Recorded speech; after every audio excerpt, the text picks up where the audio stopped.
शिव पुराण के 18वें अध्याय में साधना की महिमा, धैर्य का महत्व और भगवान शिव की अनंत शक्ति का गहन वर्णन किया गया है। इस अध्याय में बताया गया है कि मनुष्य जीवन एक साधना है और प्रत्येक परिस्थिति आत्मिक विकास का अवसर प्रदान करती है।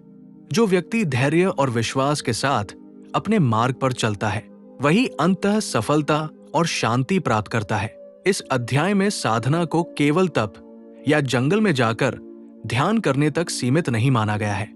सच्ची साधना वो है जो मन, वाणी और कर्म की शुद्धता से जुड़ी हो।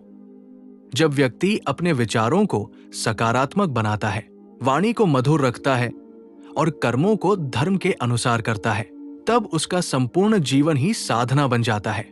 शिव भक्ति इसी साधना का सरल और प्रभावी मार्ग है। शिव पुराण में धैर्य को अत्यंत आवश्यक गुण बताया गया है। जीवन में आने वाली बाधाएं और संकट मनुष्य की परीक्षा लेते हैं। जो व्यक्ति इन परिस्थितियों में भी अपने विश्वास को बनाए रखता है, वो धीरे धीरे आंतरिक रूप से सशक्त बनता है। भगवान शिव अपने भक्तों को कठिनाइयों के माध्यम से परिपक्व बनाते हैं ताकि वे जीवन की गहराइयों को समझ सके। अध्याय 18 में ये भी बताया गया है कि शिव की शक्ति अनंत और असीम है। वे सृष्टि के रचयिता, पालक और संहार करता है, परंतु उनके इस विराट स्वरूप के साथ साथ उनका करुणामय हृदय भी उतना ही विशाल है। जो व्यक्ति सच्चे मन से उनका स्मरण करता है, उसे शिव शक्ति का संरक्षण प्राप्त होता है। ये शक्ति भय को दूर करती है और आत्मविश्वास को बढ़ाती है।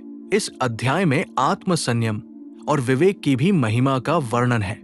बिना विवेक के की गई साधना अधूरी रहती है। जब मनुष्य सही और गलत का भेद समझकर जीवन जीता है, तब वो स्वयं को अधर्म से दूर रखता है।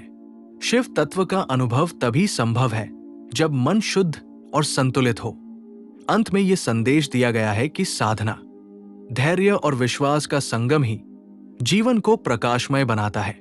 जो व्यक्ति अपने हर कार्य को शिव को समर्पित कर देता है और निरंतर उनके नाम का स्मरण करता है, वो भीतर से शांत और स्थिर हो जाता है। यही शिव पुराण के 18वें अध्याय का आध्यात्मिक सार है, जो मनुष्य को आत्मबल और अटूट श्रद्धा का मार्ग दिखाता है।